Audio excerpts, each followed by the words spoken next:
Veja no ICL Notícias, segunda edição. Tem um crime contra o meio ambiente, um crime contra a saúde pública. Efeito cadeirada. Não tá tendo. Vai, não. Ofensas em debates acendem alerta do TSE para a violência eleitoral no Brasil. Pandemia de apostas. Haddad diz que vício em bets virou problema social grave e promete pente fino para regulamentar o setor. Ataque cibernético no Líbano. Equipamentos de comunicação de membros do Hezbollah explodem, deixam 9 mortos e quase 3.000 feridos em menos de uma hora. O ICL Notícias, segunda edição, está no ar.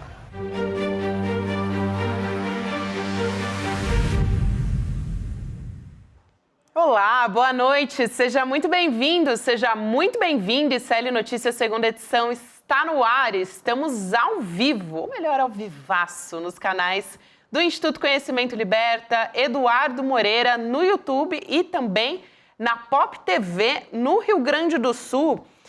A gente também está hoje atento porque rolou mais um debate em São Paulo e alguém apareceu ali com o braço enfaixado. Como você havia adiantado, né, Gabi? Boa noite, Chico Sá, Rodrigo Viana. Você cravou. O cara meteu uma tipóia falsa ali para dar um migué. Dar um migué em quem, né, ainda acredita numa coisa chamada coach, etc. Essa terça-feira, 17 de setembro, foi o dia de mais um debate aqui na capital paulista, UOL e Rede TV. E foi mais firme, achei, hoje também a mediação do debate, hein, Rodrigo? É aquele jogo de futebol em que o melhor em campo é o juiz. No caso, a juíza. A juíza Amanda Klein. A mediadora, né? A Amanda mandou Amanda muito Klein. bem. Muito bem. Mandou bem, assim, Desde o teve início, muito trabalho, muita firmeza, sem perder as estribeiras, como diriam os Mas lusitanos. teve um momento, Rodrigo, que parecia realmente a quinta série, o fundão. Parecia a professora assim. sofrendo com os meninos mal criados, né? Uma coisa inacreditável. Ordem, ela teve que puxar, ordem, porque, olha, realmente não é fácil, não tem que ter muito estômago para fazer o que ela fez. Cadeiras presas no chão, cadeiras parafusadas. Parafusadas. Mas a violência verbal comeu Mas solto. línguas soltas. Línguas Cadeiras no paraíso, ou no parafuso, e línguas no inferno. No inferno. Infelizmente, a violência política continua comendo solta, né, Rodrigo? Sim. A gente vai começar por aí. Vamos por aí. Violência política no Brasil, preocupação das autoridades, das instituições. Não teve cadeirada em São Paulo dessa vez, mas teve muito ranger de dentes, muita ofensa, violência verbal. Vou dar alguns exemplos só para quem não assistiu. O Marçal, logo na abertura, chamou o Datena de orangotango. Disse que você agiu como orangotango no debate anterior. E o Datena respondeu, gente, falando assim, olha, eu bati na outra vez, mas não vou bater de novo, não, porque covarde não apanha 2 vezes. Aliás, o Datena estava com um visual de motoqueiro selvagem, né? O Selvagem da Motocicleta. Selvagem da Motocicleta, o filme dos anos 80. Por Filme aí, do né? Francis Ford Coppola. Exatamente. E essa aqui também, essa moça do Partido Novo... Bom, Partido Novo, né? Já diz tudo. Mas o Datena diz, não bato 2 vezes em covarde. E logo depois, houve uma sessão de gritos, ranger de dentes, xingamentos, olhar crispado, tudo muito bem ensaiado por parte do coach de Goiás. Ele trouxe de volta o caso com uma acusação de que Ricardo Nunes teria agredido a mulher. E o Ricardo Nunes reagiu aos gritos e eles se acusaram, gritaram, virou uma confusão. Foi esse o momento em que aqui aparece a mediadora do debate. Ela teve que botar ordem na casa, advertiu os dois, Nunes e Pablo Marçal. Eu falei, daqui a pouco ela vai tirar os dois do debate. Faltou um pouco, porque eles foram subindo o tom num grau de violência absurdo. Agora, você reparou que eu falei aqui do Datena, falei do Nunes e do Marçal, falei até da candidata do Partido Novo, falei da mediadora. E o Boulos, hein, gente? O Boulos, na cobertura do pós-debate, praticamente sumiu. Eu fui buscar hoje à tarde, Gabi e Chico, as manchetes dos sites de notícia. E vou trazer aqui para vocês darem uma olhada. Não é que o Boulos foi mal, ele foi bem no debate. Ele foi bem. Eu acho que o Boulos foi tecnicamente quase perfeito no debate. Não entrou em provocação, estava tranquilão. Quando faziam aquelas provocações de quinta série, ele dava o que eu posso fazer se eles querem falar disso? E trocava de assunto e falava de proposta. E trouxe proposta de saúde, o poupa-tempo da saúde. Ele foi bem. Acontece que as pessoas, pouca gente assiste o debate, as pessoas se informam pelo pós-debate. E no pós-debate, vamos ver aqui, começando pelo UOL, por exemplo, site de notícias, que ajudou a organizar, né, junto com a Rede TV, este debate. Debate em São Paulo, pós-cadeirada, tem gritaria, saúde é o foco. Equipe de Nunes pede ao prefeito que não grite, porque ele gritou. Marçal recusa água. Depois fala de novo do Marçal e do Nunes. Então é Nunes, Marçal na manchete principal. Vamos rodar um pouquinho mais para baixo, essa primeira página do UOL, vamos para o próximo. Aí tem as análises, né? Marçal, no artigo do Sakamoto. Quem venceu o debate? Depois aqui para baixo. Marina insinua viagem suspeita de Tabata. Até isso aqui entrou. De novo, Marçal, Nunes, Marina, Tabata. Aqui, ó, pegaram quase todo o meu salário. É uma história da Piauí, da revista Piauí. É uma professora do Rio Grande do Norte, vítima daquela quadrilha. Porque até então havíamos mostrado só documentos. Agora tem gente falando. Gente falando? Fui roubado pelo coach. Então você repara que no pós-debate quem aparece? Nunes, Marçal, até a candidata do Partido Novo, né? E o Boulos. Aqui é uma palavra que não aparece. Vamos para o G1, o site da Globo, para ver como é que foi a cobertura do G1 sobre o mesmo debate de hoje. Olha aqui, é uma produção de fotografias que até retrata bem o momento mais tenso, essa troca de insultos entre os dois. Primeiro debate pós-cadeirada em São Paulo tem gritaria no embate entre Nunes e Marçal. Depois embaixo, Nunes e Tabata reclamam de mensagens de Marçal. Isso. Cadê o Boulos? O Boulos não está. Vamos para o ICL Notícias, para não ficar só no UOL e no G1? ICL Notícias, o nosso site, né? Traz aqui, olha, debate na Rede TV foi marcado por confrontos e poucas propostas. Depois da cadeirada, Marçal, Datena e Nunes fazem debate tenso e combate boca. Também no ICL Notícias, você repara que o Boulos não aparece. É algo perverso. Né? Por quê? O que gerou notícias no debate da cultura e no debate da Rede TV é cadeirada, agressão. Isso aí gera o burburinho.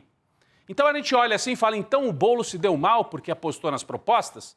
Não sei, é um ponto de interrogação. Eu acho que o Boulos está dialogando com quem ele precisa dialogar, que é com o indeciso.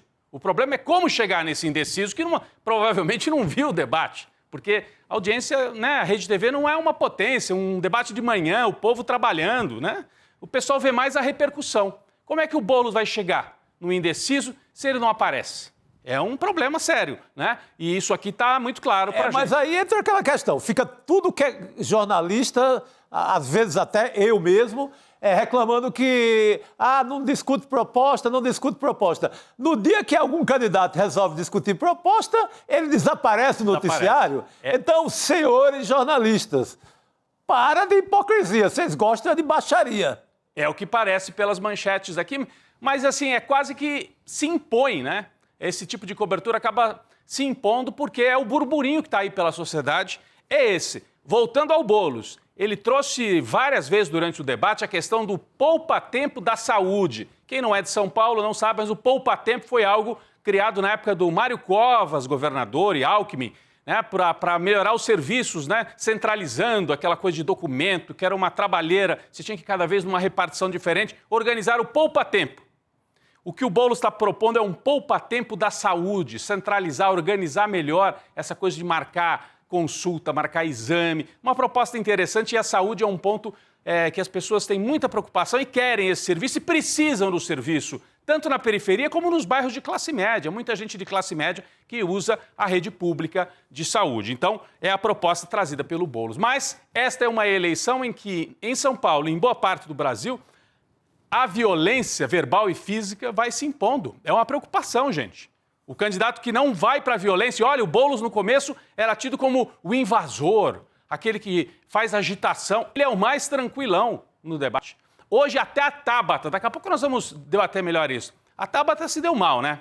Porque no debate da cultura ela quis tirar uma lasquinha das agressões mútuas entre os homens e chamou para fazer assim uma conversa a candidata do Partido Novo, dizendo, olha aí os homens, Marina, né, os homens ficam se agredindo, a gente não, a gente está aqui fazendo proposta. Aí hoje a Marina do Novo deu-lhe uma paulada para a Tabata ver que não dá para confiar muito na candidata do Partido Novo. Mas preocupação, viu, com episódios de violência pelo Brasil. Tem um levantamento aqui feito pela CNN, nós vamos mostrar. 187 episódios de violência política. Violência política no primeiro semestre no Brasil. Isso antes ainda da campanha começar. De janeiro a junho, 43 assassinatos de políticos e familiares. Destaque para Rio de Janeiro, Bahia e Ceará. Destaque negativo, infelizmente, né? Confronto. A violência política não foi inventada pelo bolsonarismo, a gente sabe. Vem da República Velha, enfim, essa história de sacar arma em discussão, a faca, isso sempre existiu. Acontece que agora lideranças nacionais, a gente sabe, desde o bolsonarismo, autorizaram esse tipo de coisa como se fosse algo normal, né? Vamos lembrar a agressividade bolsonarista antes até da campanha de 18. Né? O Bolsonaro, naquele famoso evento com a Maria do Rosário no Congresso, quando disse eu não estupro mulher, eu não agrido mulher feia, falou que não estuprava mulher feia. Aqui ele dizendo que ia fuzilar a petralhada, vou fuzilar a petralhada, brincando, mas fazendo o gesto de atirar. Então, falou de violência contra a mulher, falou de fuzilar, falou que precisava mandar o pessoal da esquerda para a ponta da praia, ou seja, matar. Tudo isso é agressividade verbal que depois passa para o ato político, para o ato físico, para o ato de violência, como a gente viu na campanha, já em 2022, com o assassinato de um rapaz petista em Foz do Iguaçu por um bolsonarista. Vocês se lembram desse episódio? Então, isso aqui é o líder autorizando a violência. E vai lá o bolsonarista numa festinha de criança em Foz do Iguaçu e assassina o militante do PT na campanha, ao longo da campanha de 2022. Então, só para dizer que a violência física é sempre precedida dessa construção verbal e também da construção do adversário como inimigo, que não deve ser derrotado, mas eliminado. Essa é a diferença. Numa democracia, a gente convive com o adversário, quer derrotar, quer ganhar e tal, mas não quer eliminar. Os países que vão aceitando e normalizando a violência verbal nesse nível que o Marçal propõe, que o Bolsonaro propõe, é uma antessala de uma espécie de guerra civil não declarada. Porque você transforma o adversário, o outro, em alguém que tem que ser eliminado. Vamos lembrar que isso também teve uma fase pré-Bolsonaro. Lembram quando se cunhou o termo petralha? E eu lembro bem quem é que inventou esse termo e ganhou dinheiro vendendo livro com esse termo. Petralha, o país dos petralhas. E todo mundo, portanto, que fosse PT ou que tivesse simpatia, que vestisse uma camisa do PT, era associado ao crime, deveria ser preso, eliminado. Era você culpabilizar uma comunidade política inteira. Não é culpabilizar individualmente. Na democracia, as responsabilidades devem ser individuais se alguém cometeu crime. Não. Por princípio, qualquer um que for petista é suspeito e é petralha. Isso precedeu o ataque que veio depois. Assim como o Marçal hoje chama todo o adversário, isso aí é comunista, é do consórcio comunista, até o Datena. Ele diz que é do consórcio comunista. Aí você justifica. Comunista, petralha, tem que eliminar. Você não quer derrotar, você pode eliminar, pode fazer qualquer coisa. Disse o Marçal outro dia, eleição é guerra, ele falou. Não é. Eleição tem regra, não é guerra, não é um vale-tudo. Quem aceita esse tipo de vale-tudo, aceita que o país pode caminhar, sim, para uma espécie de guerra civil política. E quando você tem esse número de crimes políticos que a gente trouxe aqui, levantados pela CNN, chama muita atenção. A Colômbia é um país que viveu com guerra civil durante décadas, no século XX. O Líbano, nós vamos falar daqui a pouco do Líbano. O Líbano hoje sofreu violência de fora para dentro. Um ataque, parece que foi um ataque hacker, daqui a pouco nós vamos explicar, promovido por forças de segurança e de inteligência israelenses. Mas o Líbano já sofria com a violência e com a guerra civil da disputa de grupos que não se reconhecem legitimamente uns aos outros. Depois nós vamos explicar melhor o que são essas cenas. É assustador. O cara está fazendo a feira aqui no mercado lá no Líbano e cai. Explode. Nós vamos explicar. Dispositivos eletrônicos que foram acionados à distância explodiram. Mas antes de Israel promover esses ataques, comunidades distintas dentro do Líbano vivem em guerra civil. Os cristãos maronistas não se entendem com os muçulmanos, que não se entendem com os drusos, ninguém se reconhece, um não dá legitimidade para o outro. Nós estamos no Brasil, numa antessala disso. Já há uma sensação de que esse aí não precisa levar em conta, isso aí é petralha, é petista, é comunista. E aí você pode agredir, pode falar as barbaridades que o Pablo Marçal falou sobre o pai da Tabata, sobre o Boulos, dizendo que a filha do Boulos tinha mais que chorar mesmo. A filha. A Tabata também perguntou para ele, né, Rodrigo, para o Marçal, você se arrepende, Marçal? E aí ele pediu desculpa ao vivo para ela, mas foi assim, sentiu um tom de querer publicamente falar sobre isso para, de novo, se colocar naquele lugar de vítima. Não conhecia a sua história. Não conhecia a sua história. Né? Então não deveria ter falado. Exato. Mas então nós vivemos numa antessala de uma espécie de guerra civil política. É claro, eu não estou comparando o Brasil com a guerra civil gravíssima que houve no Líbano, com milhares de mortos, e nem na Colômbia, que durou décadas e foi encerrada há pouco tempo atrás. Mas o que eu estou dizendo é que quando você desconhece o seu adversário, porque na Colômbia, historicamente, desde o século XIX, eles vivem em guerra civil, rebeliões.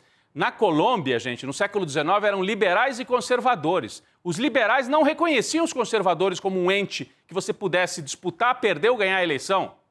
Os conservadores eram supercatólicos, religiosos, pró-Vaticano. Os liberais eram laicos, não reconheciam aquela simbologia dos conservadores. Então, quando você cria assim, comunidades que não se conversam, isso pode terminar muito mal.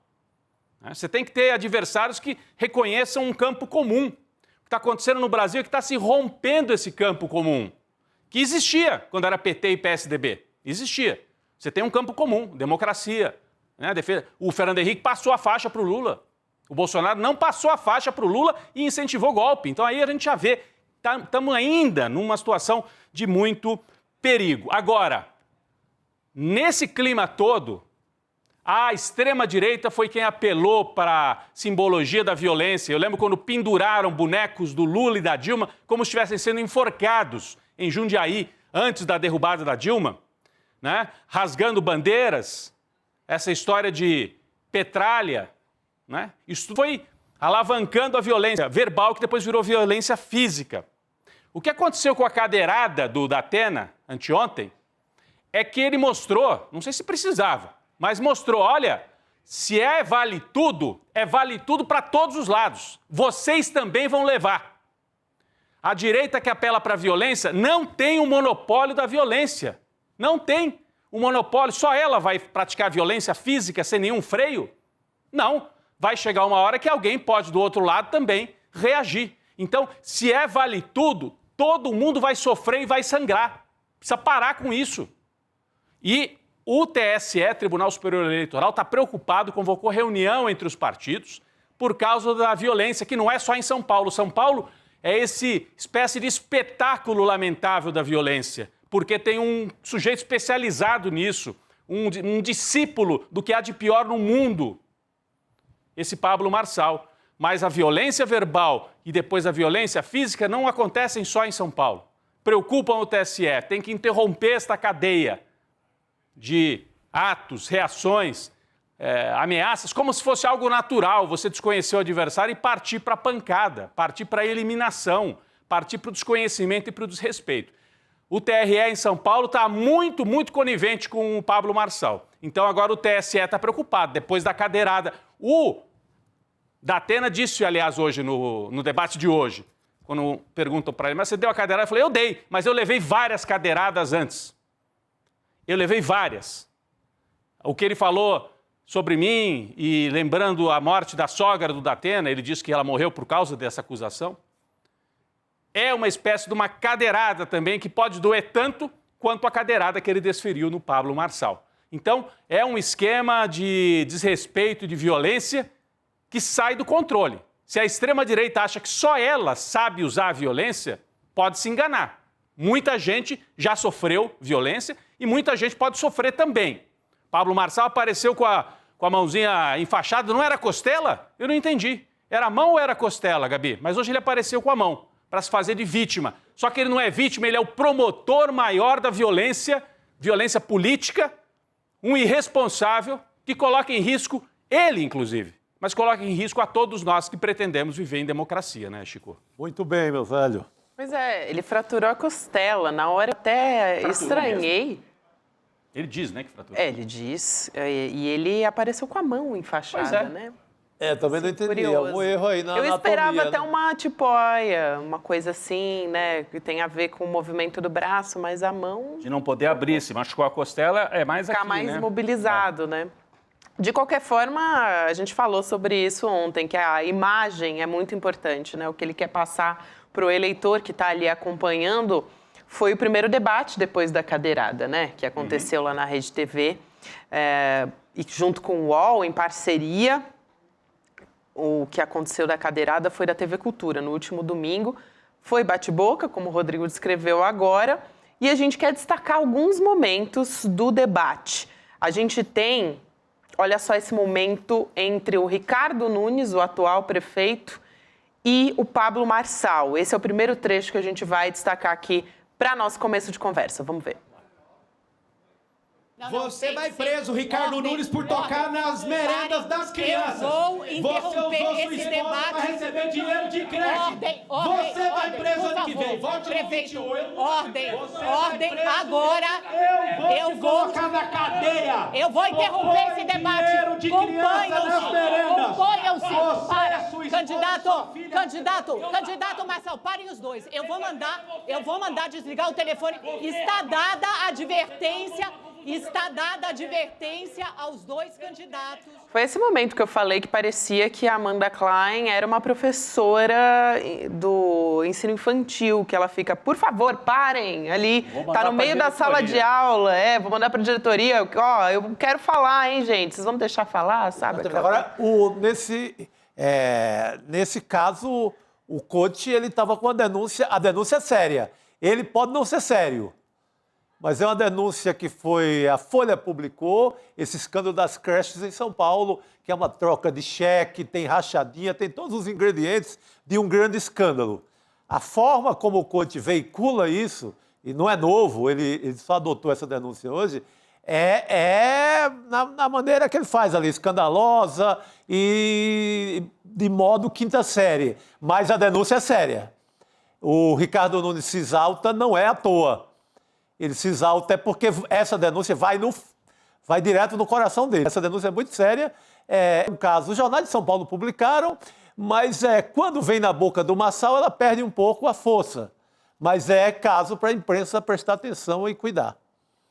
Ele mostra que ele transforma o Nunes, você vê que nesse debate o Marçal usa toda a violência dele, inclusive chacoalhando. Se aquela mão estava machucada, ele chacoalhou a mão ali até não poder mais. Você sabe que eu até fui atrás, Rodrigo, só para entrar nos meandros da informação ali, lá, né? Porque a gente falou, tá com a mão enfaixada, não tá, não sei o quê. Ele divulgou, assim, a informação pela assessoria de imprensa que ele tá com o braço imobilizado, porque ele tá com as mãos inchadas por tentar se defender no momento da agressão. Tá. Quando a gente vê aquela imagem, a gente vai até trazer daqui a pouco, que ele coloca a mão na frente, né? Quando ele vai se defender da cadeirada. Então, deve ser desse momento. Desse momento, eu só ia dizer que ele transforma o Nunes e não o Boulos no seu alvo principal hoje. Porque a corrida é essa, quem vai para o segundo turno. Ele precisa recuperar os votos que ele perdeu. Ele não vai buscar. O Boulos não tem voto para entregar ele. À esquerda, ele não vai colher voto na esquerda. Ele vai colher no campo da direita, no campo do bolsonarismo. Tem que lembrar que o vice do Ricardo Nunes é um bolsonarista escolhido pelo próprio Bolsonaro, então só tem voto para ele aí.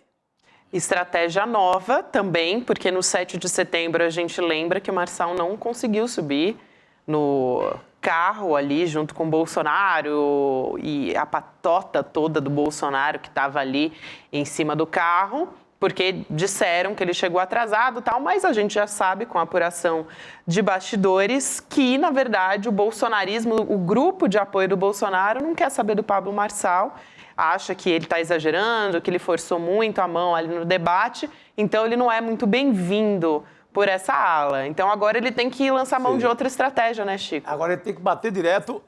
A partir do 7 de setembro houve um racha mesmo, de fato. A gente desconfiava que era teatro real.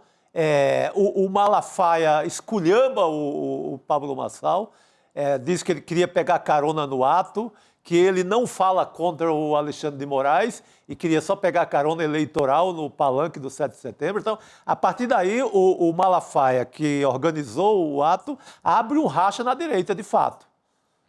Então, começa a ter um pega para capar no campo da direita.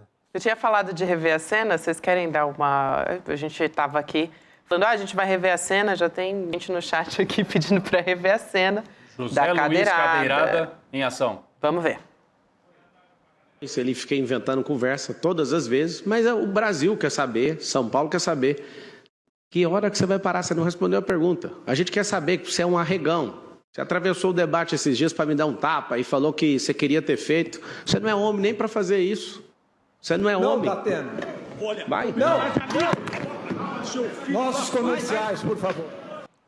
Esse final me pega muito, esse final do Leão Serva dizendo... Não, Datena, não! Nossos comerciais, por favor. E o pulinho que ele dá ali, né, daquela bancada que ele tá pro chão. O Leão. O Leão Serva pula e tenta ali reorganizar os trabalhos, né? Agora, o Marçal voltou a falar desse episódio no debate de hoje, você viu, né? A gente tem, né? Tem esse trecho. Vamos assistir, então? Fica inventando conversa todas as vezes, mas o Brasil... Opa, a gente vai agora recuperar sim o vídeo. Agora Vamos lá. sim, gente, a gente vai recolocar. No último debate, eu estava terminando a minha fala, falando que o Datena não é homem, e aqui eu ratifico, que ele não é, ele é um agressor. E as cadeiras aqui foram parafusadas no chão, porque ele teve comportamento análogo a um orangotango, uma tentativa de homicídio contra mim. E eu quero agradecer a todos os candidatos aqui que não foram solidários. Orangotango. E o Datena, Chico, prontamente respondeu. Na vez seguinte em que tomou a palavra, respondeu e disse que não bate em covarde duas vezes. Bate uma vez só. Covarde merece apanhar uma vez só. E alegou que a cadeirada foi legítima defesa e que o Marçal deveria ter sido internado na ala psiquiátrica, lá no Hospital Sírio-Libanês. Vamos ver. Vamos ver. Cadeirada quem levou foi eu. Por ter sido acusado de um crime hediondo que eu nem passei perto de cometer. Um processo que já está arquivado e que nem falava sobre estupro. Fui acusado de uma forma vil. Isso é a pior cadeirada que um cidadão pode receber. Tem comentário do juiz Bairovic, na capa do UOL, se você quiser ver, que ele disse que foi legítima defesa. Eu fui atacado de uma forma vil, canalha, absurda. A cadeirada que levou fui eu. Agora, a cena que esse covarde fez para se internar no Sírio devia ter sido internado no 8º andar, que é a ala psiquiátrica. Ala psiquiátrica. E ele disse. E falou, Chico, cadeirada quem levou fui eu. Você concorda com essa fala? O Datena teve o trabalho de localizar a ala psiquiátrica lá do hospital, né, do Sírio-Libanês, de saber onde era para orientar para a próxima. Primeiro, a solidariedade. Ninguém vai prestar solidariedade a um cara que tem vindo com a violência verbal para atrapalhar, para inviabilizar o debate democrático. O cara desse não merece solidariedade. Com toda a performance dele nos debates de São Paulo, você vai ser solidário com o Pablo Marçal? Não dá, né? E se ele chamou o Datena de orangotango, o orangotango estava tentando capturar qual bicho ali naquele momento da cadeirada? Uma cadeirada o quê? Numa cobra ou num rato? O orangotango estava tentando caçar o rato ali no estúdio. Totalmente. Então... O rato que é um rato condenado de verdade. Né? Rato condenado.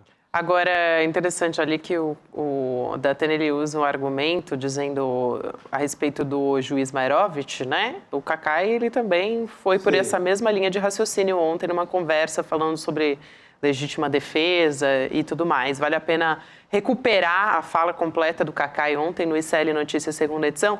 E fazer uma ressalva aqui também, porque sempre no nosso chat as pessoas atentas. E eu concordo, assim, claro, o Datena estava ali querendo justamente colocar o Marçal de, olha, na verdade, eu que fui vítima de uma cadeirada, assim, de um tipo de violência que não foi uma violência física, vai procurar a ala psiquiátrica, mas claro, gente, é um transtorno, né? Na ala psiquiátrica estão pessoas com transtornos sérios, então sempre faço essa ressalva aqui, é um assunto muito sério e muito delicado, não pode ser colocado dessa maneira. Então, aqui, feito sempre... Importantíssimo, Gabi, porque no caso do Pablo Marçal, ele se faz de maluco, é um teatro, para roubar pessoas. Exatamente. Ele faz uma armação de maluco para pegar dinheiro alheio. Então é Mas bem ele diferente. sabe muito bem o que ele está fazendo, Cada Chico Sá. passo que ele age de maneira ali calculada, ali é tudo desenhado para agir daquela forma. Gabi, posso trazer de novo um tema que eu citei no começo? Que a gente está Claro. falando aqui do debate, de novo, né? A gente viu ali na tela, Datena, Nunes, Marçal, a Marina do Partido Novo. Não vimos a Tabata e nem o Boulos. Sim. E isso aqui é uma edição que nós aqui organizamos, né?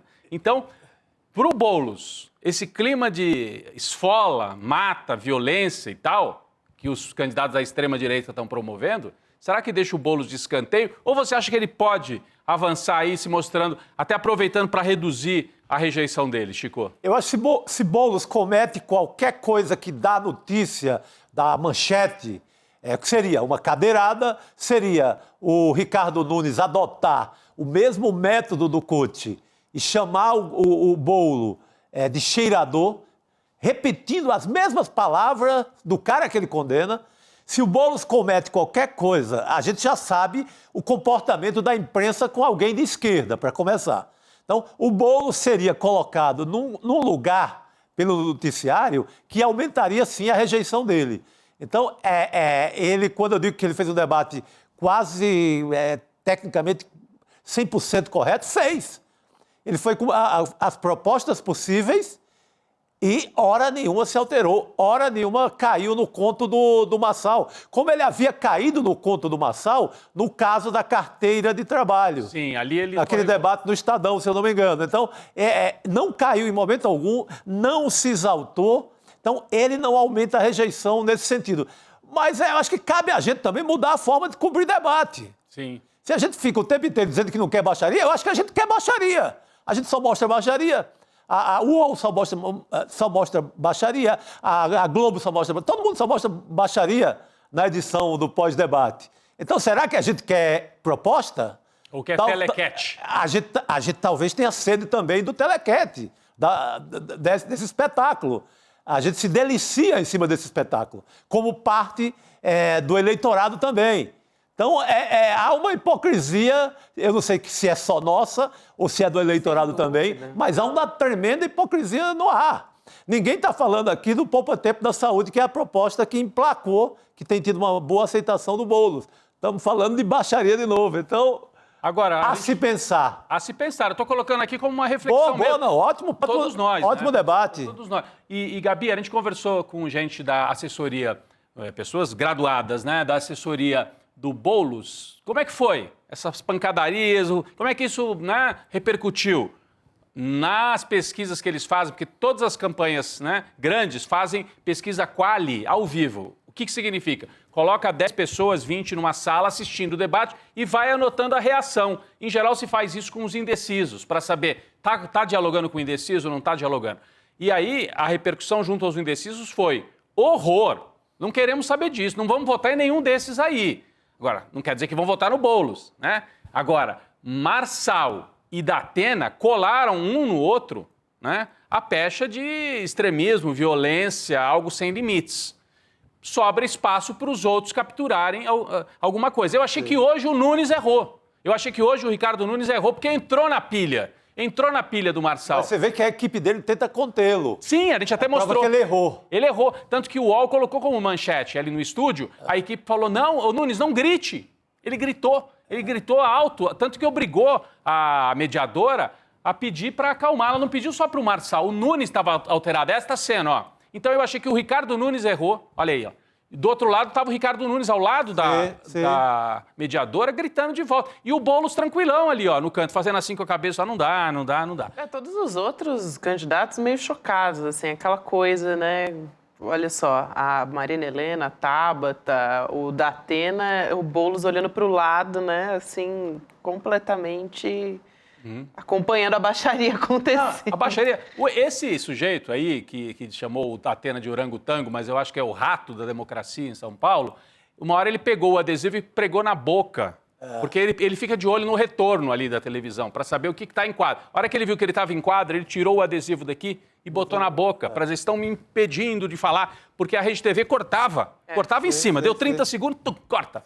E eu estou sendo censurada, mas era igual para todo mundo. A regra é essa, é muito clara, e isso me lembra aquela declaração do Guilherme Boulos, acho que foi no Roda Viva, falando sobre normalizar o Ricardo Nunes, que não se pode normalizar o Ricardo Nunes como se ele não fosse extrema-direita, como se ele fosse o bolsonarismo de garfo e faca. Porque nesses momentos, quando o Pablo Marçal leva a cadeirada da Atena, saem os dois do estúdio, o Ricardo Nunes foi o momento que ele mostrou justamente a face do bolsonarismo, aquela coisa da agressão, né? Acusou o Boulos sem provas de que seria usuário de drogas. Aí, nesse debate na TV... na Rede TV, perdão, ele justamente também sobe o tom, assim como faz Pablo Marçal. E pode ser também uma estratégia de querer engrossar justamente porque ele e o Marçal estão meio que tentando dominar o mesmo espaço agora, né, Rodrigo? Eles têm o voto muito parecido. O voto ali tem o mesmo perfil, só um vai tirar do outro. A guerra para ir para o segundo turno é essa. Eu até creio que as pesquisas mostram os dois mais colados, as próximas. É capaz. Porque esse duelo aí, esse faroeste dos dois, é sinal de quem está brigando de forma muito acirrada nas pesquisas. O Datafolha tinha mostrado uma distância. O Nunes um pouquinho acima, né? Boulos colado e já o Marçal um pouquinho para baixo. Bem distante. Então, talvez tenha havido alguma movimentação das pesquisas. É importante a gente... Amanhã tem pesquisa Datafolha e pesquisa Quest, às 2 da manhã, quarta-feira. Aliás, agradecer, Gabi, a Rede TV por ter nos cedido as imagens e estranhar o UOL, né? O UOL não cede as imagens para ninguém. É curioso isso, né? Porque a TV Cultura cedeu, a Rede TV cedeu. O UOL tem alguma pinimba aí com os... Assim, eles acham que eles vão guardar só para eles. Quer o gol só para eles. O gol da rodada, né? É uma praxe das emissoras quando tem transmissão. Sim, uma gentileza. Uma gentileza. Agora, a Rede TV cedeu trechos importantes do debate. Só fazer uma correção aqui, Ricardo Gouveia avisou pra gente, na verdade a Quest é amanhã e o Datafolha é na quinta. Vai manter na quinta. Isso. Então vai manter na quinta-feira a Datafolha. É bom que a gente já vai ter o termômetro da Quest pós-cadeirada. Sim. É a nossa primeira pesquisa de intenção de voto, né? Então, é a primeira importante, acontecimento. Porque hoje ele citou lá, o Marçal citou uma outra pesquisa que ninguém leva a sério, que coloca ele com mais de 30%.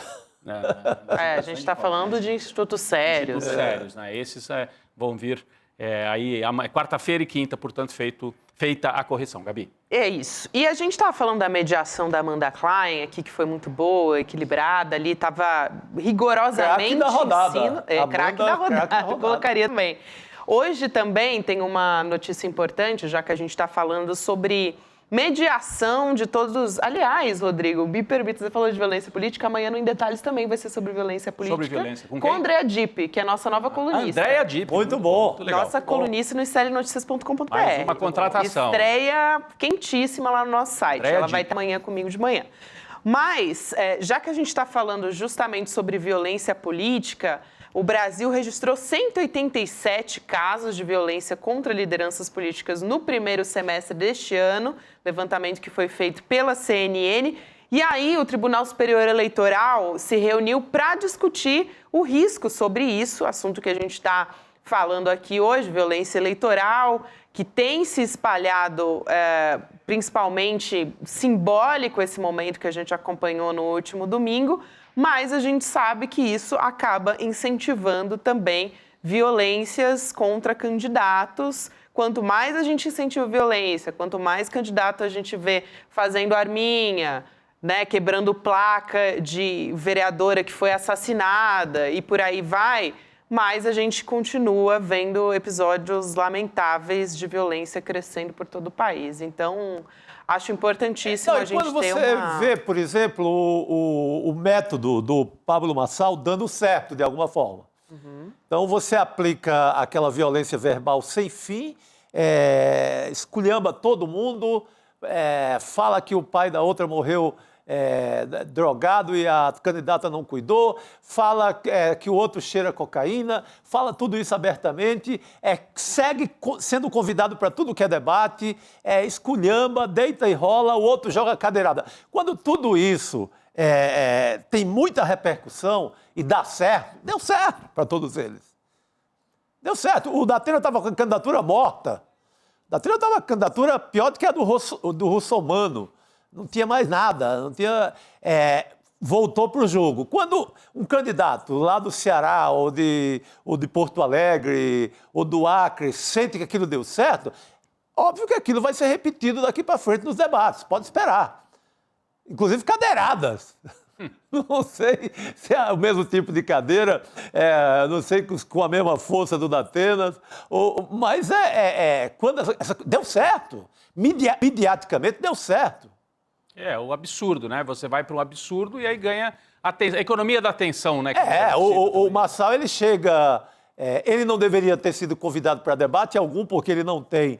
O PRTB não tem representante na Câmara e no Senado, mas foi uma aposta da mídia, sabia que vinha confusão dali. A mídia não tinha obrigação de chamá-lo. Pela lei é só quem tem acima de 5 deputados. Já chamou porque sabia que dali vem audiência. É tudo isso. Daqui a pouco o Leandro Demore vai estar com a gente para falar a respeito desse assunto.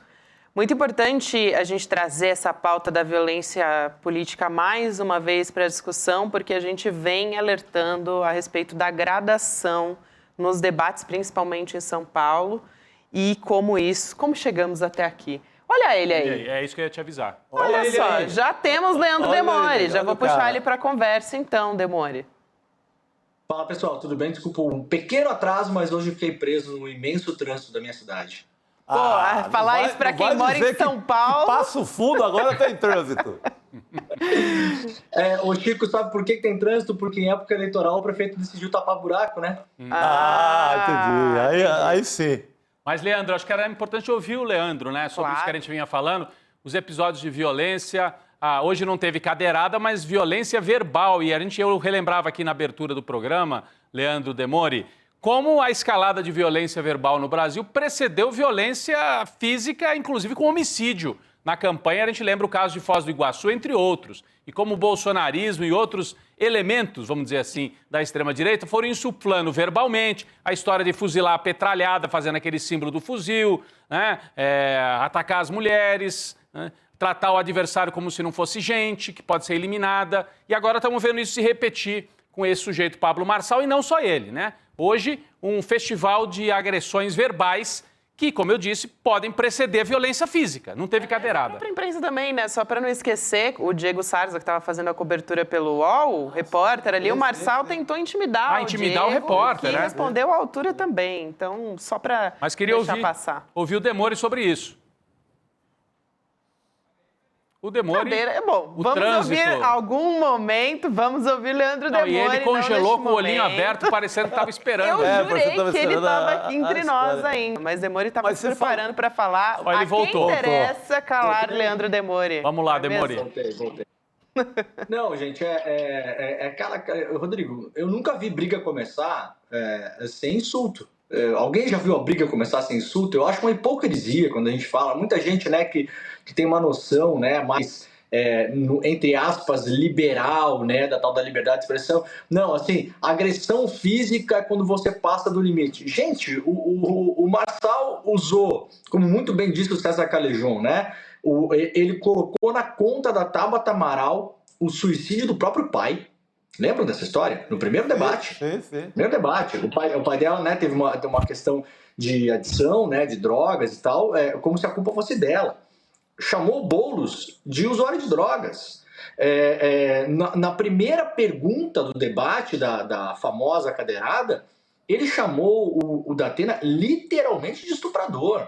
Sendo que o Datena teve um caso policial de uma, se não me engano, ex-repórter da Band, né, que o denunciou por assédio sexual, e aí esse caso, pelo que eu fui pesquisar depois, eu nem sabia que esse caso tinha existido, pra vocês terem uma ideia. Depois fui pesquisar, parece que ela voltou atrás nas declarações, etc e tal, mas assim, por mais que o caso possa ser um caso concreto, a violência do discurso ela é evidente. O Marçal está procurando briga.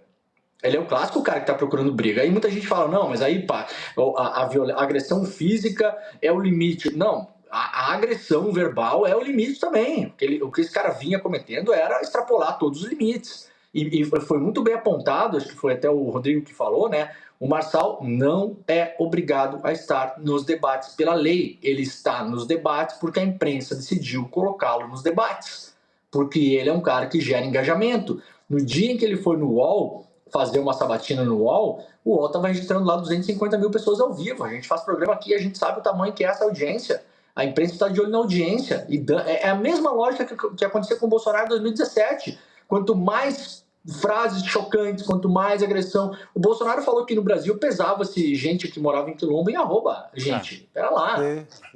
Nós estamos retrocedendo no tempo, 5, 6 anos, a gente já viu esse filme, não tem nada de novo, né? Então, quem se espanta que teve uma agressão, gente? Quem se espanta que o Bolsonaro tomou uma facada? Quem se espanta que o tesoureiro do PT foi assassinado em plena festa de aniversário porque passou um idiota na porta da festa e viu uma bandeira do Lula pendurada na festa? Esse foi o motivo do assassinato.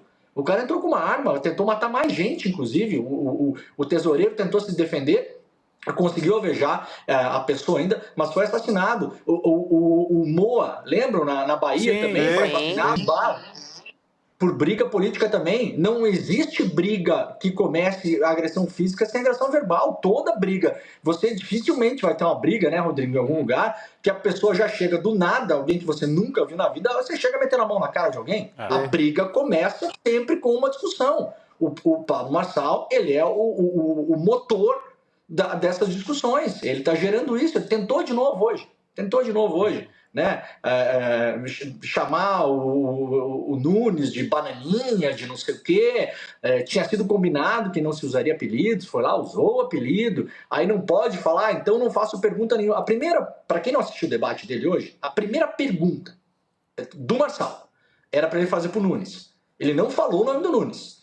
Bananinha, não pode usar apelido, o senhor concordou. Ah, não pode? Ah, então tá. Então o futuro ex-prefeito, quem que é para quem é? Qual o nome do cara? Ah, então o atual prefeito. Ah, é o Nunes, daí acabou o tempo de pergunta dele. Aí ele falou o seguinte, então não vou fazer pergunta nenhuma. Chico, tá expulso do debate, cara. Claro, pega o boné e vai pra casa. Claro. Sim. Sabe? Essa insistência no circo que eu não entendo. Concordo inteiramente. E expulsão, é de um claro. Ele não quer participar do jogo democrático, quer disputar contra a regra, vai embora. Vai embora. Mas aí você acha que o UOL e a Rede TV vão perder a audiência? É tudo por isso, cara. O senhor concordou com as regras. As regras são acordadas antes do debate começar. São acordadas muito tempo antes, inclusive, né? Exato. Todo mundo que está ali sabe quais são as regras do jogo. E, Gabi, até o Datena até foi muito bem numa resposta, né? Ele falou que não bate um covarde 2 vezes, né? Bater uma vez só e tá bom, né? Sim. E aí, pra gente jogar a língua do Pablo Marçal aqui, né? Não é uma coisa que eu concordo, viu, Gabi? Mas até tenho amigos, né? Pra jogar a língua do Pablo Marçal aqui, ô Marçal, tu foi provocar e apanhou de um velho, meu. Tá bom? É o cara que tem vídeo na internet, ô Rodrigo, tem vídeo na internet dele ensinando a bater em tubarão. Bater em tubarão. Que bater em tubarão, Marçal? Tomou um pau de um velho de 70 anos. Bota sacola, viola na sacola e vai embora. É isso. Não aguento. Vai ficar difícil de vender esse curso de quem bate em tubarão, né? E é impressionante como oscila, né? Porque eu tava até falando com o André Dipp hoje sobre isso. Primeiro ele fala... Ele vai, né, assim, a resposta imediata é machão, é ali dedo na cara, uma do outra. Aí na sequência, ele na ambulância, ai meu Deus, que dor, corro. Na sequência, não, foi só um esbarrão. Depois, de novo, aparece com a mão enfaixada. Quer dizer, depende, vai sentindo ali, né, como é que cola no eleitorado ou não cola. O curso é o seguinte, bato em tubarão e apanho de orangotango. É isso, porque ele disse que o Datena se portou como um orangotango. Então, ele é especializado... Olha a tarde aí, cadê o pessoal da tarde? Em bater em tubarão. Agora, com o orangotango, ele leva, e mesmo que o orangotango já esteja assim, se encaminhando para os 70 anos de idade. Com 3 pontos de safena. É isso. Ele tem um vídeo que ele faz, porque ele sabe aqueles bonecos que tem academia para treinar boxe. Ele tem um vídeo que ele, não sei se ele estava desafiando, aquelas modas de desafiar pugilista, né? Ele estava desafiando o Popó. Ô Marçal, se o Popó olhar para você, você tem que trocar a cueca. Ele já cai. Além de tudo. Então, né? Teve um influencer desse que fez um desafio com o Popó e caiu no primeiro assalto. Né? Acho que foi o Bambam, um desses aí, né? Saiu correndo. Exatamente, não aguentou. É isso. Pois é, gente. Eu acho que valeu a pena a gente trazer à tona mais esse dia de debate, porque a gente ainda não sabe o que vai ver pela frente. Demorei, a gente estava comentando aqui agora. Quest sai amanhã, quinta-feira tem Datafolha também. E vai ser a primeira pesquisa de intenção de voto amanhã que vai ter depois a cadeirada. Então a gente vai saber como é que se comportou. Porque a gente sabe, rede social subiu, mas rede social não se reflete de fato em voto. Então amanhã a gente vai ter a primeira pesquisa eleitoral para ter um termômetro de como as pessoas se comportam depois disso, né? É isso. Queria jogar para a Demore essa primeira. Eu ouvi hoje de uma campanha, Gabi, que acompanha, eles fazem os trackings, né? Que não teve alteração. Ficou meio no 0-0 ali, não perdeu o voto o Marçal, nem ganhou o voto o Marçal. Talvez tenha estancado alguma coisa a candidatura do Datena. O que preocupa um pouco a candidatura do Nunes, porque o Marçal já vinha numa expectativa de curva descendente, né? A rejeição dele tinha subido bastante, o último Datafolha tinha subido de 36 para 44, uma rejeição super alta, a maior rejeição, né? Aquela história do queijo suíço, né? Quanto mais sobe, mais buraco fica, então realmente isso estava acontecendo. Então a campanha do Nunes ficou um pouco assim, sabe? Que pena que aconteceu esse negócio agora, porque eles já estavam mirando um segundo turno com o Boulos, já estavam um pouco com essa expectativa.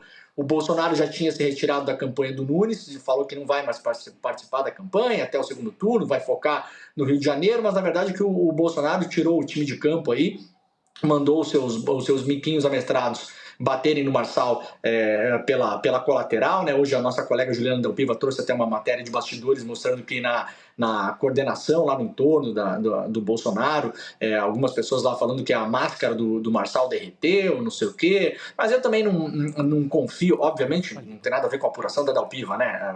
Eu estou dizendo o seguinte, eu não confio muito nessas avaliações do entorno, do bolsonarismo, porque é que a gente mente pra caramba, assim, né? Eu falo com vários deles e o que eu tô falando aqui, já falei pra eles, tem dia que eu falo pra alguns, né? Mente menos pra mim um pouco hoje, eu tô tentando entender as coisas, né? Dá uma força aí, né? Porque fica difícil a gente ter que ligar o filtro o tempo todo para saber se a pessoa está mentindo ou não, né?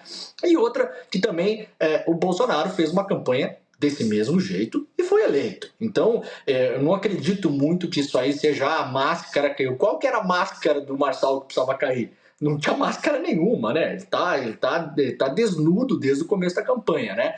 Mas vamos ver como é que sai amanhã a Quest e a Datafolha. Eu fiquei curioso para ver a Atlas, porque é a única que faz pesquisa pela internet. Sim, e aí para a gente ter uma medida, né? Para saber mais ou menos como é que funciona essas diferenças. Atlas, não foi, Rodrigo? Você preencheu? Foi a Atlas que você... Não, eu preenchi a Atlas anterior. Anterior, mas sim, só para... Você já explicou aqui. Já fui entrevistado, também. Assim, é aleatório, né? Chega lá pra gente pela internet, pelo Instagram, não lembro onde é que eu tava, de repente piscou, pluft, quer participar? Eu falei, tá bom, plá. Lembrei que você contou esse episódio aqui no programa. 10 minutinhos para preencher o negócio lá, o formulário. É para quem gosta. Para quem gosta. Quem tá empolgado. Para quem não tá no horário de fechamento, que se eu tivesse, não preenchia também, né? É isso. Eu quero trazer um outro assunto aqui também, Demore.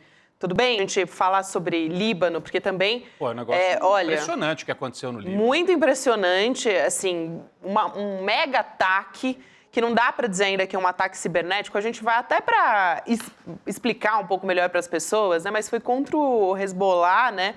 Foi assim, aconteceu no Líbano e na Síria também, né? Então, lideranças demandaram, liderança do Hezbollah, que os membros não usassem mais celular. A partir daí, eles começaram a usar os pagers, que são os famosos bips de antigamente, né? A gente vai poder explicar aqui para Vai aparecer a imagem, para quem não lembra. Para nossa audiência jovem, né? Para poder explicar para eles. Mas, basicamente, a liderança de Israel ficou de olho nisso, nessa utilização dos pagers por parte dos membros do Hezbollah. E aí viu uma maneira de fazer uma operação muito assim, planejada, muito longa, e implantou ali microexplosivos. Essa é a principal hipótese dos especialistas, né? Dentro desses pagers, eles subiram simultaneamente, olha só as imagens da sua tela, subiram a temperatura simultaneamente no mesmo dia e explodiram. Então, a gente teve 9 mortos, 2.750 feridos. No intervalo de 1 hora, tudo isso aconteceu, né, Rodrigo? Olha outro explodindo aí, olha lá, né? São explosões ali que atingem quem está usando esse antigo BIP, Teletrim, tinha vários nomes, né? Pager. Quem é dos anos 90 e 80 conhece, né? Conhece muito bem. É do pré-celular, né, Chico? O cinema até avisava, desliguem seus pagers. E você recebia mensagens ali ainda para ligar para uma central para pegar o seu recado. Era via rádio, Se você era um médico ou um jornalista de plantão, você dizia, liga para a redação, liga para o teu hospital. Aí você ligava para uma central que pegava teu recado e transmitia, olha, o hospital está precisando de você, corre lá. A redação está precisando de você, corre para lá. E aí o Hezbollah voltou a usar os pagers para tentar fugir dos ataques cibernéticos, né, das interceptações dos serviços de inteligência de Israel. Mas, pelo jeito, não deu certo. A hipótese que a Gabi estava explicando aqui, Demori, provavelmente os serviços de inteligência israelenses conseguiram fazer 2 coisas. Implantar microexplosivos dentro desses aparelhos. Como? Na hora de produzir, a gente não sabe, foi algo de longo prazo. E também aumentar a temperatura na mesma hora, simultaneamente, e fazer esses aparelhos explodirem. A gente não tem certeza se foi exatamente assim, mas é o que muita gente tem levantado ao redor do mundo. Não sei se o Chico quer falar, o Demori também estava acompanhando esse caso, né? Não, eu fico impressionado com como é sofisticado isso. Não alcanço, não chego nem perto de tentar entender um troço desse. Só para fechar a informação para o Demori poder comentar, mas Israel não se pronunciou, está em completo silêncio a respeito disso. A Al Jazeera também está fazendo a cobertura do caso e disse que os pagers foram hackeados e que foi assim, provavelmente, que isso aconteceu, Demori. Essa é a principal hipótese, né? No começo da tarde, quando a gente viu a notícia, não sabia exatamente quais os aparelhos tinham explodido. Imaginava-se que tinham sido celulares, né? Eu até estava comentando com um amigo hoje à tarde, ele falou assim, nossa, eu não sabia nem que isso era possível, né? Eu falei, cara, eu só consigo conceber de modo que eles tenham instalado algum tipo de malware, um vírus, né, nos celulares, e tenham conseguido aumentar a temperatura muito rapidamente dos celulares para explodir a bateria, né? A gente já teve aí na indústria, para quem pega muito voo, lembra, né? Até o ano passado tinha um certo tipo de MacBook Air, não sei o que não podia carregar em avião, porque estava acontecendo explosões, algumas casos de explosões de bateria, né?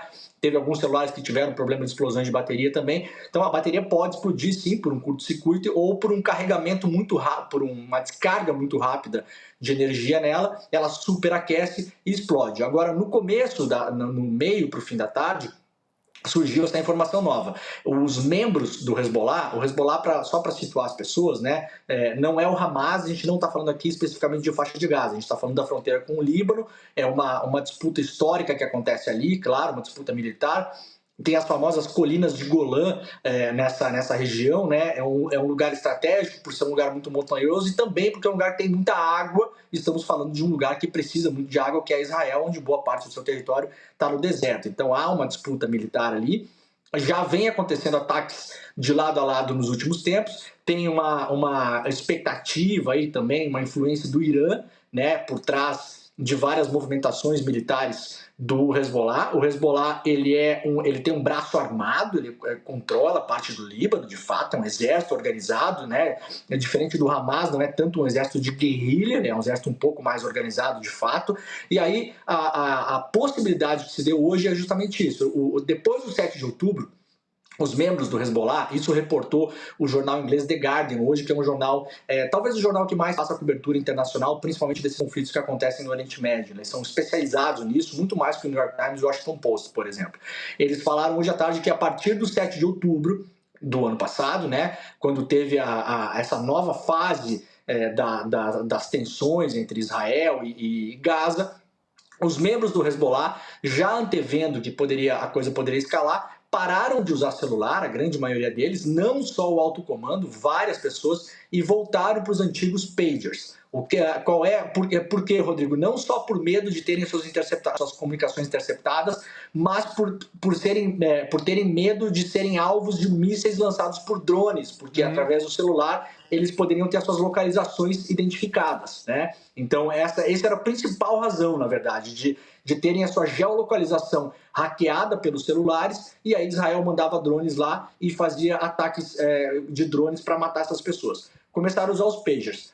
Qual que é a principal suspeita agora? Que Israel, já não é a primeira vez que acontece isso, conseguiu se infiltrar na cadeia de comando do Hezbollah e conseguiu, de algum modo, entrar no que o Guardian chama de supply chain, né? Na cadeia de produção dos pagers, através de um fornecedor, possivelmente, desses pagers. Esses pagers todos foram atualizados ou comprados muito recentemente. Então, possivelmente entrou em algum momento da cadeia de fornecimento ou montagem dos pagers, então do hardware mesmo, do aparelhinho, né?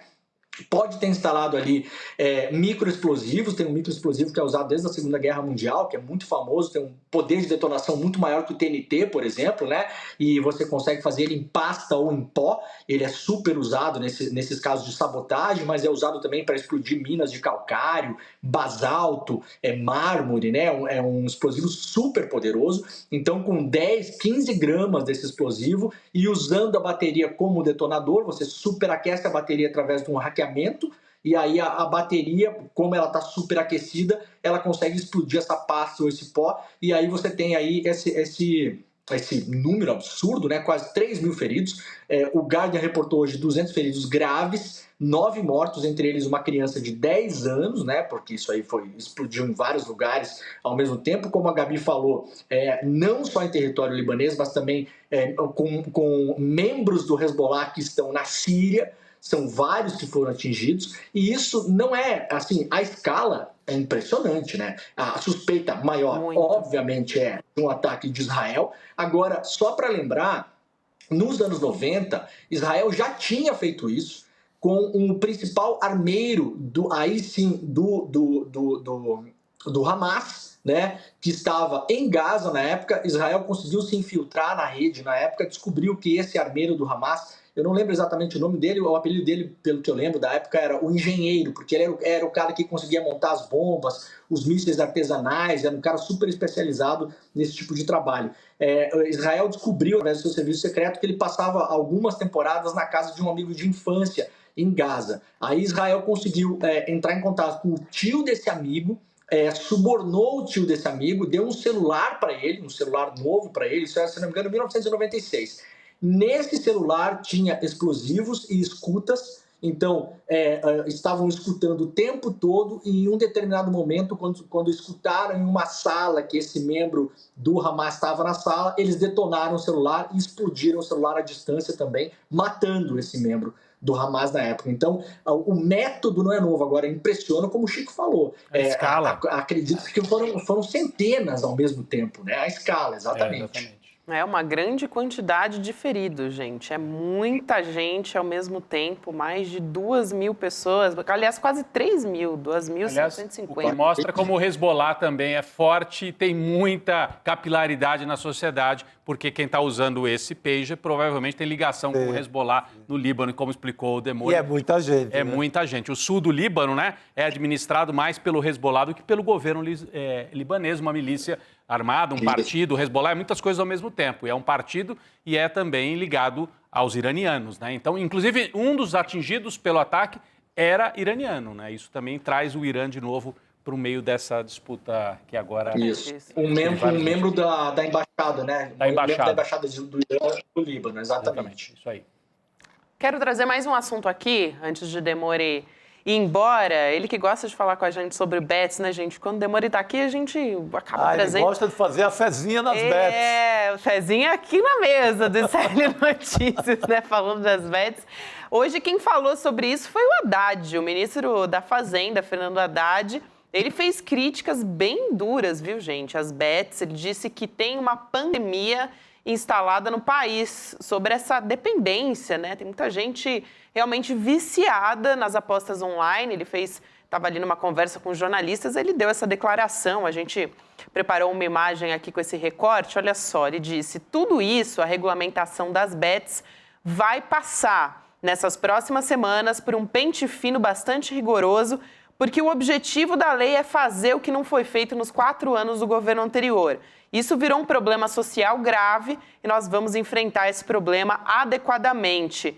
Interessante isso que ele coloca, Chico, porque essa semana a gente até comentou do Omar Aziz, né, que disse, olha, enquanto não for regulamentado, tem que proibir. Mas eu sinto muito, gosto muito do Haddad e não vai mudar nada. Só a única mudança, o governo vai passar a receber dinheiro por isso.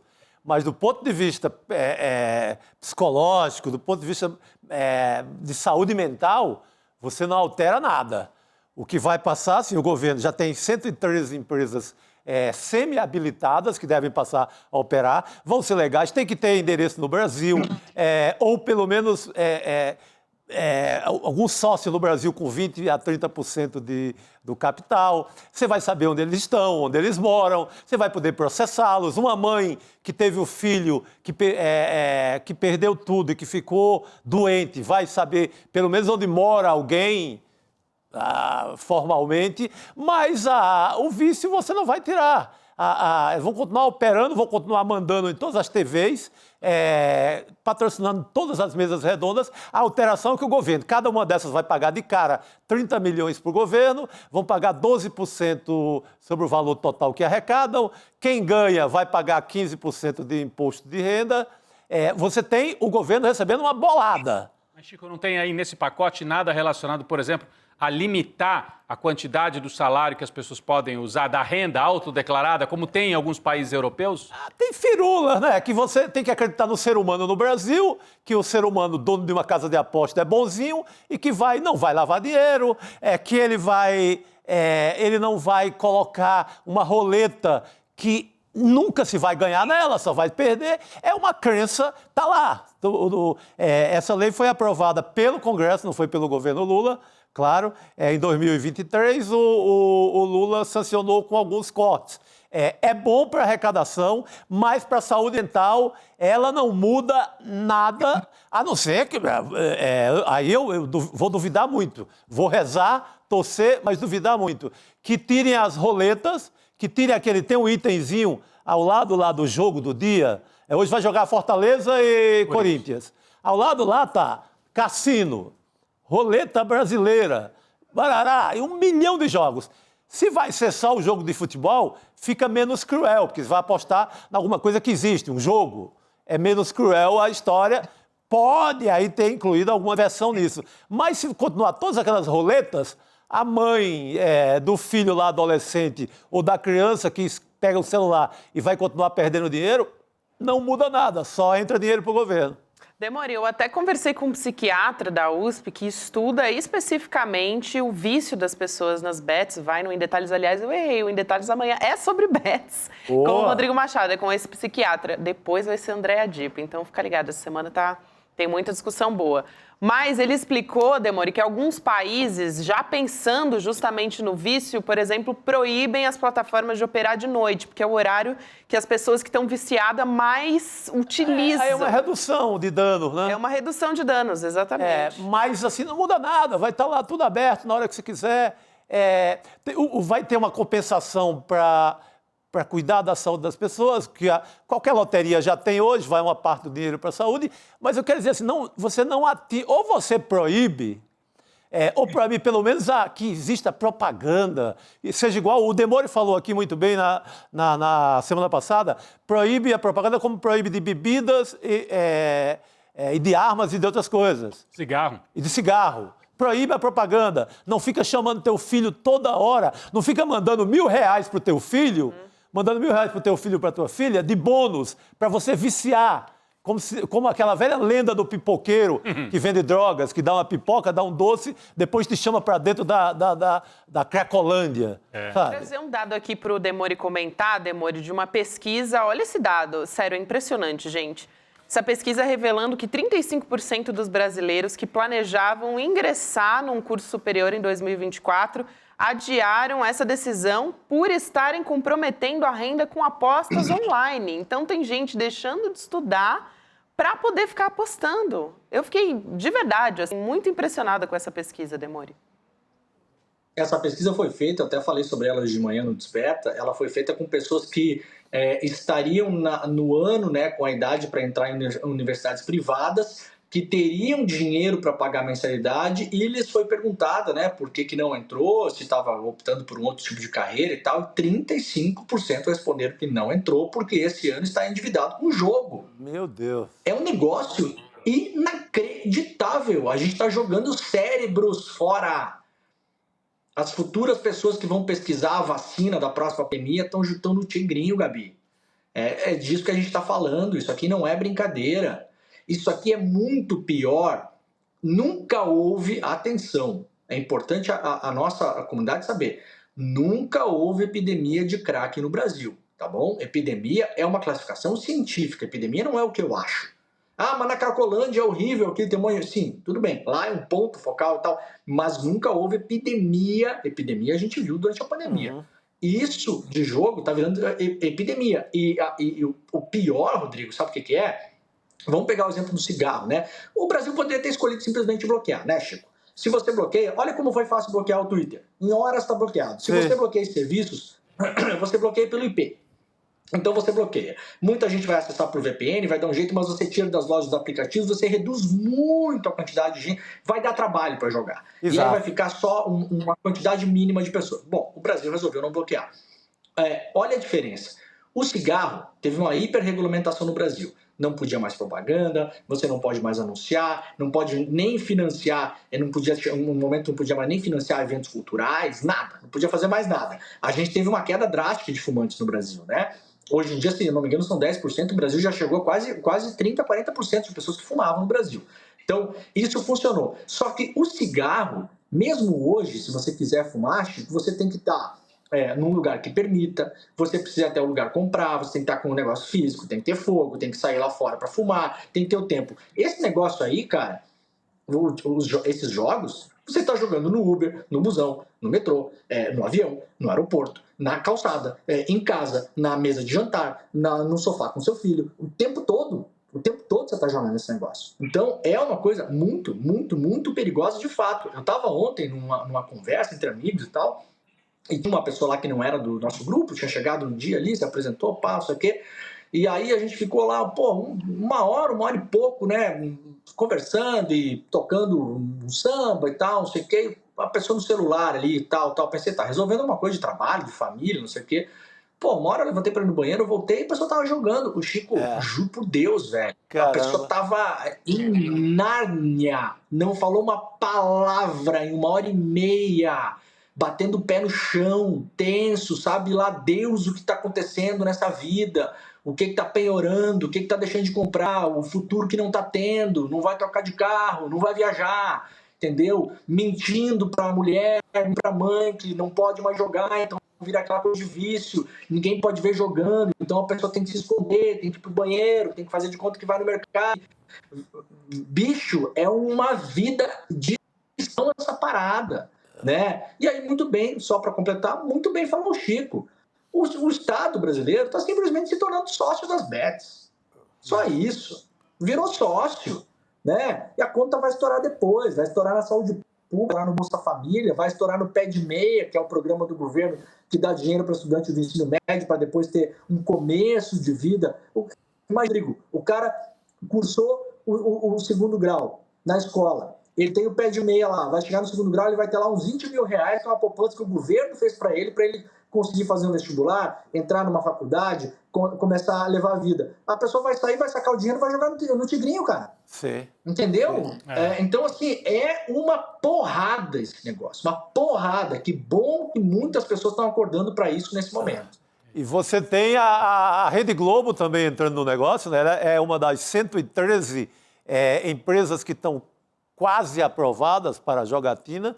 Ela vai entrar com um grupo estrangeiro, o MGM, mas também vai alargar esse mercado com mais uma, acho que a TV Bandeirantes também. Então, você já saiu ali daquela firma das Ilhas Virgens, ou de Curaçao, que vinha para o Brasil, e estão entrando também os gigantes de comunicação do Brasil. Não sei o que vai virar esse negócio aqui. E o mais louco, empresas que têm, inclusive, concessão para os campeonatos de futebol. Eu não sei como é que vão resolver essa questão da chamada ética nessa parada. O chamado conflito de interesses. Interesse, sabe? E põe conflito de interesses nisso, Gabi. Impressionante. Mas é o cassino. Eu vou só deixar, Gabi, só quero deixar uma ideia final aqui. Durante muitos anos, a indústria do tabaco sabia cientificamente que o tabaco viciava e adoecia as pessoas e fazia mal. Depois de muitos anos, rolou processos no mundo inteiro. O maior deles foi nos Estados Unidos. Tem até um filme sobre isso, se não me engano, era O Informante, né? Não lembro o nome daquele filme que teve. Acho que era. Né? Mostra os bastidores de uma investigação jornalística muito bem feita sobre isso. Exatamente. E aí teve nos Estados Unidos um processo coletivo, né, um class action contra a indústria do tabaco, que teve que pagar bilhões de dólares para pessoas que morreram por conta do tabaco. Eu vou deixar aqui, e eu sei que é até perigoso falar isso, mas eu preciso falar. Eu vou deixar a ideia aqui para advogados no Brasil. Vai chegar um momento em que essas empresas estarão legalizadas no Brasil, certo? Que se faça processos coletivos bilionários contra essas bets, porque eles sabem que isso vicia, eles sabem que famílias estão sendo destruídas, eles sabem que pessoas estão tirando a própria vida por conta de vício em jogo, e isso é cientificamente comprovado. Eles precisam, no longo prazo, pagar na justiça pelos danos sociais que eles estão causando no Brasil e no mundo. É isso. Boa, Demore. Muito bem, Demore. Obrigada por hoje, querido. A gente se vê em breve. Valeu, um beijão. Valeu. Obrigado, gente. Um beijo. Obrigado, querido. Boa noite. Seguimos aqui, gente. A gente vai trazer uma atualização, uma decisão do ministro André Mendonça, do Supremo Tribunal Federal. Na verdade, uma determinação dele, nessa terça-feira, ele determinou a abertura de um inquérito no âmbito ali do caso das acusações de assédio sexual contra o ex-ministro de Direitos Humanos, Silvio Almeida. A investigação já foi autuada no Supremo, sob relatoria do André Mendonça.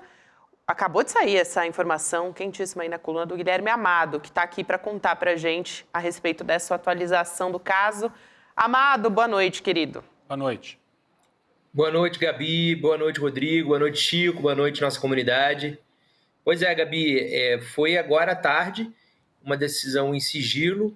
Ele abriu o inquérito atendendo ao pedido da Polícia Federal primeiro, em a manifestação favorável do Procurador-Geral Paulo Gonet. E então agora o Silvio Almeida formalmente investigado no STF. Enfim, é um passo importante para o caso chegar a algum lugar, né? E essas denúncias serem devidamente investigadas e a gente ter um resultado. Ainda é um processo longo pela frente, mas é uma etapa formal necessária. Muito bem, então a informação agora é de que o caso vai continuar sendo apurado agora na instância do Supremo Tribunal Federal. Importante essa atualização. Tem uma outra história que o Guilherme Amado também está conversando com a gente, que é muito importante, né? Uma apuração do Guilherme Amado a respeito da reação do governo Lula às queimadas, né, pelo país. Inclusive, Amado, aí o ar em Brasília, você está em Brasília, né? Tá difícil a situação, né? A gente viu imagens ali do céu em Brasília. Entre ontem e hoje, a gente viu imagens, vídeos. Olha só na tela, gente. Olha isso. A fumaça ali na região. Deve estar bastante complicado respirar por aí. Semana passada era a gente aqui em São Paulo, agora Brasília também. Tá triste, hein, Amado? É horrível, Gabi. Eu moro há 13 anos em Brasília, né? Sou carioca, mas estou aqui há 13 anos. Nunca passei por isso. A seca é um período difícil, mas nunca aconteceu, nunca houve queimadas dessa proporção e que tornasse impossível o funcionamento de algumas coisas, né? Hoje você teve muito comércio fechado, teve shoppings pequenos, né, que não tem o mesmo sistema de ventilação de shoppings grandes, tiveram que fechar as portas, o shopping todo. De manhã cedo, eu moro em casa, eu acordei, eu não abri a porta, porque não tinha condição. Se eu abrisse a porta, as janelas, as portas, eu ia ter que sair de casa, porque enfim, eu tenho uma bebê, não tem a menor condição, né? Assim, era uma fumaça insuportável do lado de fora. Só foi melhorar por volta de 9 da manhã.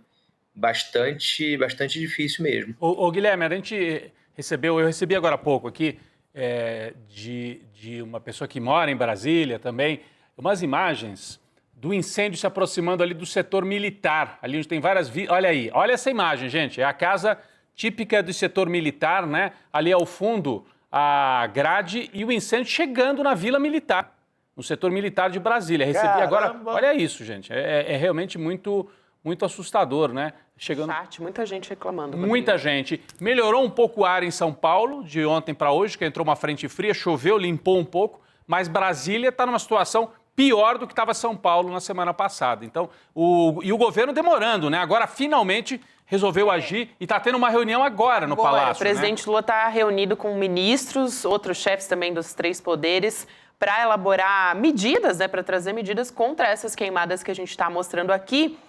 E a gente vai acompanhar um trechinho dessa reunião. A gente tem imagens, vamos trazer ao vivo agora para você. Vamos assistir. Os peritos criminais, as polícias penais estaduais, cerca de 10 polícias listadas na Carta Magna que precisam uma coordenação.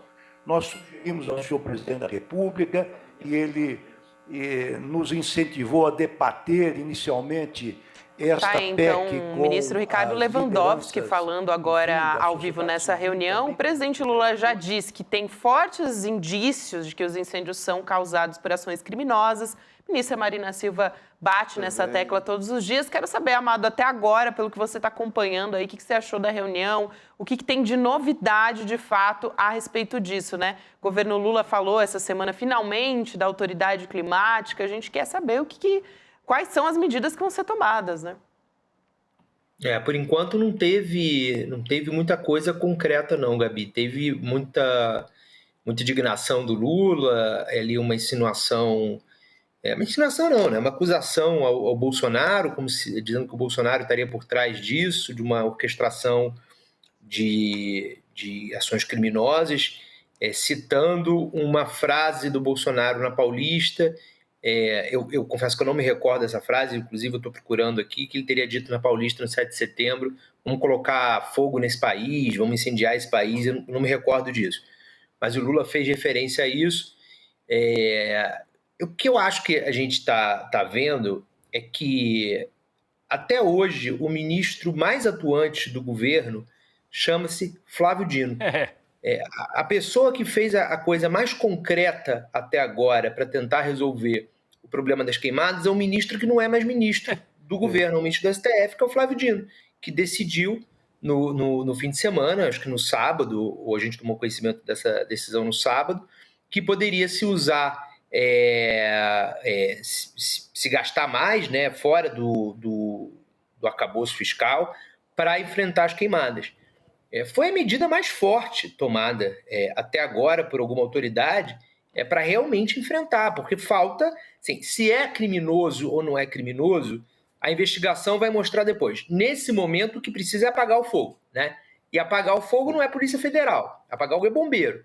E bombeiro custa, e aí tem que gastar mesmo, né? Foi a decisão mais concreta que a gente teve até agora. Fora isso, eu acho que o governo, de uma maneira geral, tá dando poucas respostas, não está conseguindo responder ao problema. E isso basta você estar numa dessas cidades como eu estou, como vocês estão aí em São Paulo, que a gente sente no ar. Basta respirar. A prova está ali, de que o governo não está conseguindo debelar a situação, né?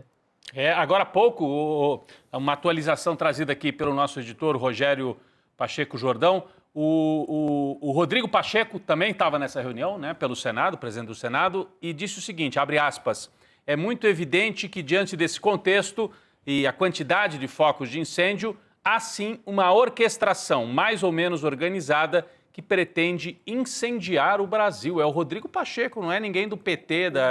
O moderado... O moderado Pacheco. Certamente, né, assim como Brasília, Minas Gerais sofrendo demais. A gente tinha até informação que Só Belo Horizonte sofre mais das capitais brasileiras, das principais metrópoles. Só Belo Horizonte enfrenta uma seca, uma falta de chuva maior do que Brasília. São as duas onde há mais tempo sem chuva e, portanto, essa sensação terrível ocasionada pelas queimadas também, Gabi. Muito bem. Hoje... Mas o Pacheco, o Arthur Lira não fizeram nada. Nada, não moveram uma mangueira, nada, não ligaram uma torneira para tentar apagar nada, nem um pronunciamento forte. O que vem agora com esse... A não ser que ele tenha informação privilegiada da Polícia Federal com nomes, porque fica só espalhando boato. É isso. Ô Gui, quero te agradecer por hoje, querido, valeu, a gente se vê de novo em breve. E toma cuidado aí, pessoal, porque o ar tá complicado em Brasília. Protejam-se, valeu. O ar tá pesado, é isso aí. Até quinta-feira, que se Deus quiser, com ar melhor. Valeu. Valeu, boa noite, querido. Muito bem. Gabi, posso falar uma coisa muito rapidinho, que é essa história do Silvio Almeida, que até o Guilherme Amado trouxe na abertura. O ministro André Mendonça autoriza que o Supremo investigue. Isso, na prática, quer dizer que a Polícia Federal vai investigar o Silvio Almeida. Quer dizer, na prática, o Silvio Almeida passa a estar sob investigação da Polícia Federal, que é o braço investigativo de ações que correm no Supremo. Eu mandaria a Polícia Federal, gastaria a Polícia Federal com outras pessoas do Brasil, como, por exemplo, o que eu citei agora há pouco, que preside a Câmara dos Deputados. Seria bastante interessante. Você falou também sobre, sempre bom lembrar, porque você falou, Rodrigo Pacheco, o Arthur Lira até agora, não só isso, mas também o Arthur Lira é dono de grandes fazendas e o Centrão tem parlamentares aí em todo o Brasil, apoiando diversos pequenos prefeitos que tomam conta, do desmatamento, do agronegócio e que estão aí como responsáveis, na verdade, do que a gente está vendo nas queimadas em todo o Brasil, Parece que não, eles estão ali fazendo toda essa solenidade, dizendo que é grave e tal, mas a gente quer ver ações concretas, para tirar dinheiro do agro, para, de fato, a gente ter uma melhora da situação. Exatamente, Gabi. Inclusive para discutir essa história do agro, sair dessas acusações e dizer, o agro, o que ele tem feito nesse momento? Chamar o ministro da Agricultura, que representa esse segmento do mercado. Da defesa, da agricultura, da comunicação, A gente está numa situação grave. Sim. Coordenação. Só ficou no Flávio Dino, que foi o mesmo, por coincidência, que agiu no caso do Lira, no caso robótica, naquele outro tempo, que a minha obsessão é o caso robótica, Eu sempre falo. Foi o próprio Dino, foi o próprio Flávio Dino que agora determina que o governo, inclusive tendo a licença para gastar mais, saindo de outra obsessão, que é o tal do ajuste fiscal, que o governo possa gastar mais. Só o Flávio Dino se mexeu até agora. Está na hora de todo mundo ir para esse jogo. Muito bem, vamos trazer mais uma vez as bets para a nossa pauta, gente, porque essa quinta-feira a gente vai ter o primeiríssimo episódio de uma nova série documental aqui do ICL, a Bets Apostas Online, então um lançamento que acontece daqui 2 dias, Hoje é terça-feira, na quinta, dia 19, às 8 horas da noite, a gente vai ter a nossa estreia e vai transmitir o primeiro episódio. Então, para você assistir essa sessão de cinema, você se inscreve em icln2.com.br. A gente vai trazer nesse primeiro episódio detalhes de como as plataformas estão funcionando, operando, casos de corrupção, famílias que estão vulneráveis a tudo isso. A gente discutiu muito aqui com o Leandro Demore, com o Chico Sá também, que tem acompanhado de perto essas histórias, e a nossa equipe também foi investigar e traz agora esse resultado essa semana. Então, importantíssima essa nossa estreia que acontece com participação de Eduardo Moreira, Roberta Garcia, Juca Kfouri, Ronaldo Cocho e Mili Lacombe. Vamos chamar o trailer para a gente ver. Por favor. As bets continuarão a invasão de maneira como estão fazendo, sem que ninguém bote um olhar crítico sobre o que está acontecendo. Eu entrei em depressão por conta do jogo. Quando eu já perdi, uns 300 mil reais eu perdi. Você vai ganhar hoje, você ganha amanhã, no terceiro dia a banca já te matou. 80% dos pacientes que chegam para tratamento falam o seguinte: olha, eu considerei até me matar como uma última saída honrosa. Suicídio mesmo foi tentado por 20% dos nossos pacientes. Já foi tentado por ocasião da procura do tratamento. O jogo não vai fazer ninguém enriquecer. Por quê? Porque a lógica é que quem ganha é a banca. Talvez o único atalho que exista para enriquecer seja vendendo a ilusão de que existe um atalho para enriquecer. É uma questão que está intrinsecamente ligada ao sistema capitalista. Economicamente é um desastre, porque você está concentrando renda, tirando renda de pessoas que poderiam ser produtivas com aquele dinheiro em troca de nada. E vamos ver para quem foi esse dinheiro.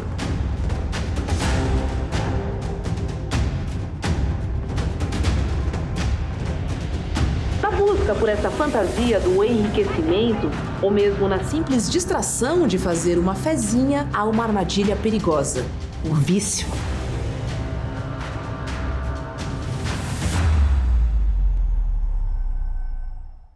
Bora então para você assistir na quinta-feira, icln2.com.br, online, gratuito, a partir das 8 horas da noite.